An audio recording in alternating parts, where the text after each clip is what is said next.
understand. As the music progressed into jungle, the scene changed. Everyone who was on the house scene moved away from us. They left us. And they said, look, you're not going to do nothing. You're just promoting darkness. The promoter would say, oh, you know, don't play too jungly or don't play too dark or whatever. But nah, those same promoters who were saying that are now turning around and saying, yeah, you know, I've always supported jungle. You know, I've always supported jungle, but, you know, they got short memories, you know, I could still remember. Jungle is viewed as just basically a black musical form. House music was never viewed as a black musical form, even though its origins were black.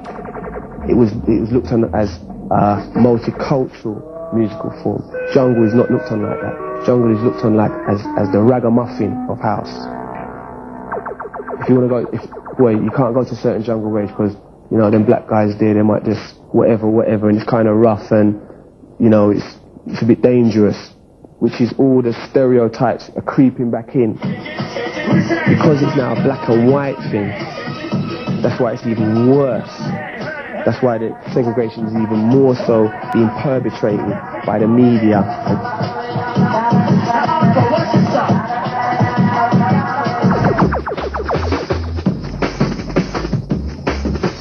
When I'm playing, I don't know, I don't really check that I'm trying to put a tune in fast or try to put a tune in slow. You just play it to the, you play it for how long the people you presume the people are gonna dance for.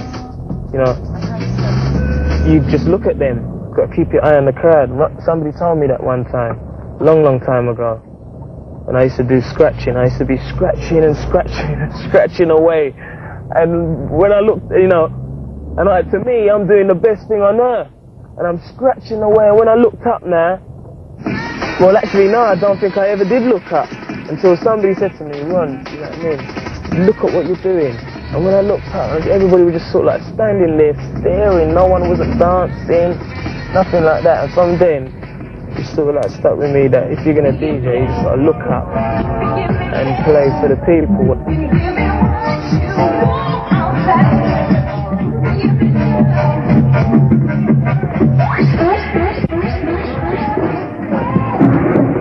See, like, all the DJs here, we all kind of graduated together. The originators are Fabio and Groove Rider. There are no other, you know, like, forefront of our scene. I think that the samples that I use reflect the way, like, how I'm making my music. Do you know what I mean? You know, people, you know, name, like, people, for example, like, Goldie, like Groove Rider.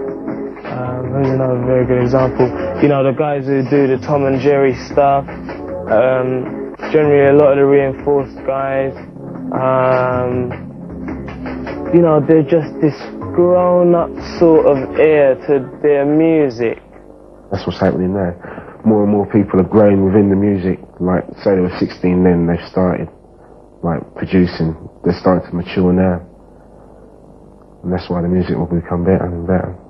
Even before Terminator, all the early 4-hero stuff, we've always like strived to use original breaks and original ideas. Yeah? And when Goldie came along, he kind of enhanced it, kind of. You know, he made us think of things that we wasn't really doing. We're responsible for a lot of new ideas, and Majors just feed off that. Mix Mag, DJ Magazine, worst offender of it at all. They basically put the scene down and say it doesn't exist anymore, let's forget about it. And what they don't seem to realise, there's people in that scene making music that's far better than anything else being made in the UK.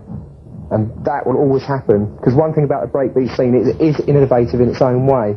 There are certain individuals making tracks that blow away all the house stuff being made in the UK, but they won't accept it. It's the only music around that's really challenging technology at the moment, and utilising all the technology that's around to its fullest. Since I've been going to the raves, I've seen Direction again. It's the first place that has really buzzed me for about a year. And Moose, that's thanks to Moose, has shown me that thing. I bring the buzz element, that's what I say. It's getting more musical You know, people are thinking about what they're doing.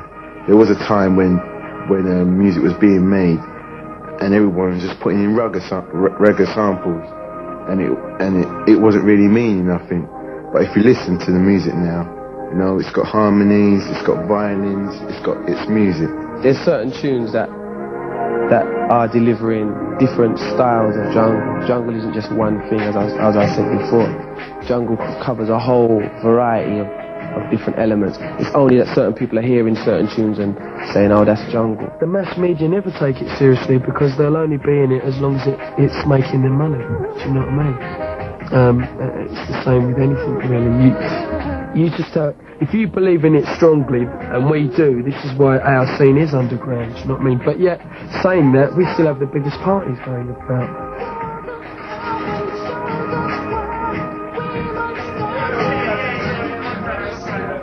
A lot of this two-deck business started from the hip-hop scene with the scratching of one deck to two decks, yeah?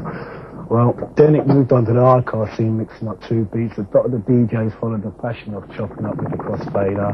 But as the music got a lot more technical with the combination of break beats in one track, it became a bit too much for the ears to follow. So where Randall had kind of got the advantage was that he kind of made it seem like it was a 2-hour session of one song. The blending of the tunes there, carefully selected and cut across at the right time without this chopping up. It just made everyone easier to follow the beats. And this one will put you in a trance. And roll this time and dance.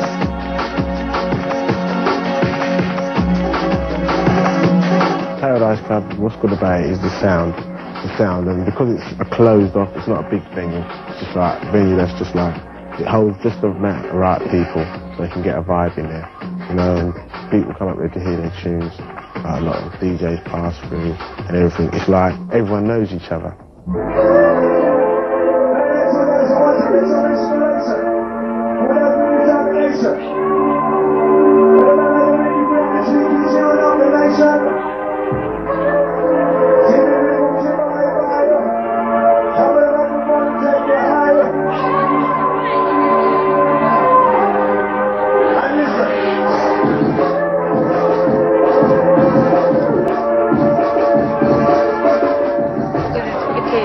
Just a nice atmosphere, people are friendly, you know, we come all the way from Cardiff to come here. Kind of to dance, just, you know, drop the week, the whole thing that happened in the week, and just drop it off and just ring. If people go into a club and stand about looking good all night, and then leave a club, and then you talk to them people, they say, was it a good night in there? They couldn't really tell you because they probably haven't listened to the music. So they're obviously more into the club than what they are the DJs and the music. This thing is more about the music. The majority of the youth today listening to pirate stations, it's like a network. You got the label with the company, you got the radio station for plug in the stuff, and then in turn they come into the shop. They listen to it also in a rave. The DJ comes in and buys the records in the shop, and then he'll play it out. Certain music that's getting played out there doesn't, how can I say, doesn't get what it deserves, doesn't get the promotion that it deserves. And pirate stations are willing to take on that music, namely jungle, breakbeat, hardcore music, you know. And it's the pirate stations that are giving that music the outlet, so that if you can't afford to go to raves, at least you can tune in on your radio. A good thing about pirates to me is that you get to communicate with a lot of people.